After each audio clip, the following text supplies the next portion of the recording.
ছটাও বাজেনি, আজকে ঘুম ভেঙে গেছে। আর আমার হাজবেন্ড পাশে শুয়ে শুয়ে যদি এত নাক ডাকে, ঘুম কি আর হয়? Good morning friends, Arpita simple লাইফস্টাইলে তোমাদের অনেক অনেক স্বাগত। মা ওই দেখো কে যাচ্ছে। তো ভোরবেলা কুয়াশা পড়ছে, দেখেছো?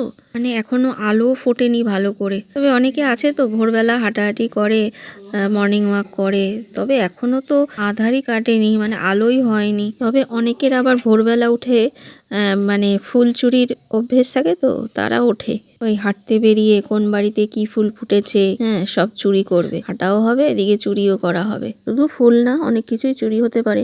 যে চোর সে অনেক কিছুই চুরি করতে পারে। তো আমিও বা এত ভোরবেলায় কি করব, যাই আবার গিয়ে শুয়ে পড়ি একটুখানি। শুয়ে পড়লে কি হবে, আমার আবার সঙ্গে সঙ্গে ঘুম আসে না। এপাশ ওপাশ করতে করতেই 8টার সময় উঠলাম। অনেকের আছে শোয়ার সঙ্গে সঙ্গেই মানে ঘুমিয়ে পড়ে, আমার আবার তা না। ভোরবেলায় উঠে আবার শুয়ে পড়েছি।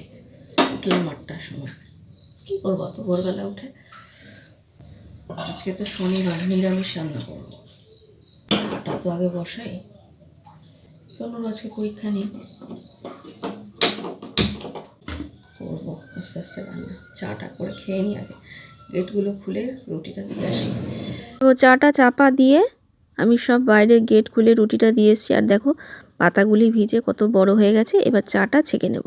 রান্না তো বসিয়ে দিয়েছি। এদিকে বসিয়েছিলাম ফুলকপি ভাপাতে বসিয়েছিলাম আর কি। মিস্ত্রি এসছে, চা বসাতে হবে, না হয় কি করবো। চাটা বসিয়ে চাটা করে দিই তারপর। আর দেখো সোয়াবিন ভিজিয়েছি, এটাও একটু ভাপাতে হবে, সেদ্ধ করতে হবে। সবজি কাটছি, সবজি এখনো কোটা হয়নি। তো দেখো ফ্রেন্ডস, আমার রান্না করা হয়ে গেছে। এখানে ফুলকপি, আলু, সোয়াবিন, কড়াইশুঁটি, ধনেপাতা দিয়ে একটা তরকারি করেছি। আর এখানে সব ভেজিটেবিল দিয়ে, সোয়াবিন দিয়ে ফ্রাইড রাইস করেছি। আর বেগুনি ভাজবো। সবগুলো এখন ভাজবো না, হাজবেন্ড আর শাশুড়িমাকে এখন শুধু ভেজে দেবো। হাজবেন্ড আর শাশুড়িমার দোকানে বেরোনোর সময় তখন দেখো আমাদের বাড়ি তৈরির যে রড, সেইটা কিছুটা এসছে। তো আমার হাজবেন্ড কালকে গিয়েই অর্ডার দিয়ে এসছিল। তো আজকে অনেক ভোরবেলায় আসার কথা ছিল, হ্যাঁ, কিন্তু আসতে ওরা দেরি করেছে। যাই হোক। আর এদিকে দেখো আমাদের পুরো ভাঙা হয়ে গেছে, মানে যতটুকু আর কি বাকি ছিল, তোমাদের সেদিন দেখালাম না যে চাতালগুলো ফাটানোর জন্য বাকি আছে। তো ওরা এই 2-3 দিনে আমার হাজবেন্ড কিন্তু লোক লাগিয়ে ভাঙিয়ে দিয়েছে, পুরো কিন্তু ভাঙা হয়ে গেছে। কালকেই মনে হচ্ছে বাড়ির লেআউটটা হবে, ইঞ্জিনিয়ারও আসবে আর মিস্ত্রিও এসছিলেন আজকে। তো রড নিয়ে এসছে তো 2জন, আর সোনুশান একটু হেল্প করছে, কারণ 2জন ওরা পারছে না, ওই জন্য ওরা একটু হেল্প করছে। আর আমার হাজবেন্ড দেখে নিচ্ছে। তো ওনাদের পেমেন্ট করে দিয়ে আমার হাজবেন্ড শাশুড়িমা দোকানে চলে গেলেন।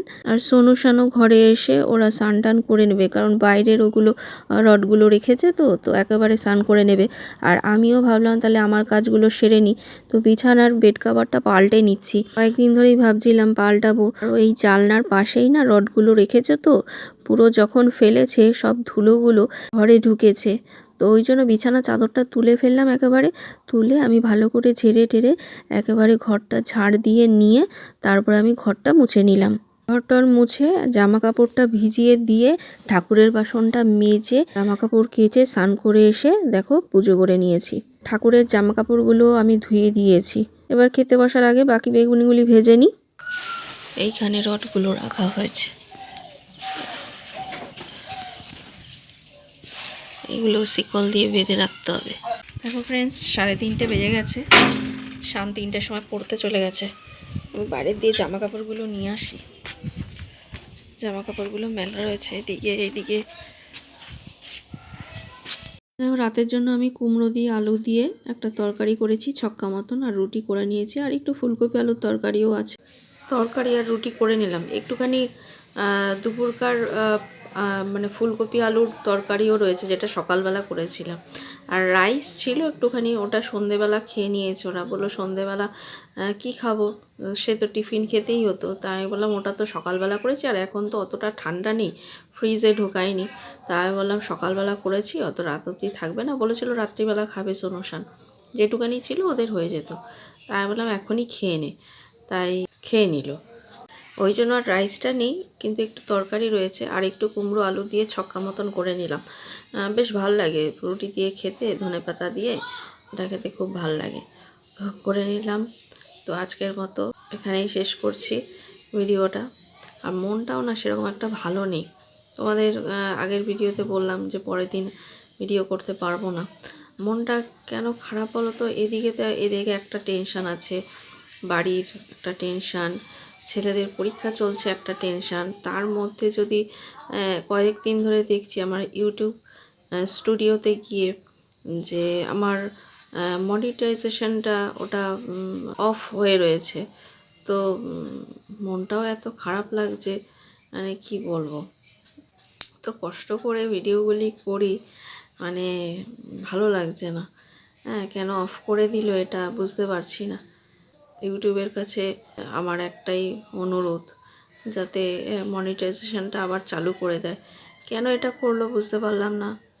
ঠিক আছে ফ্রেন্ডস, আবার দেখা হবে নতুন আরেকটা ভিডিওর সঙ্গে। ততক্ষণ পর্যন্ত তোমরা খুব ভালো থেকো, সুস্থ থেকো। Good night, tata.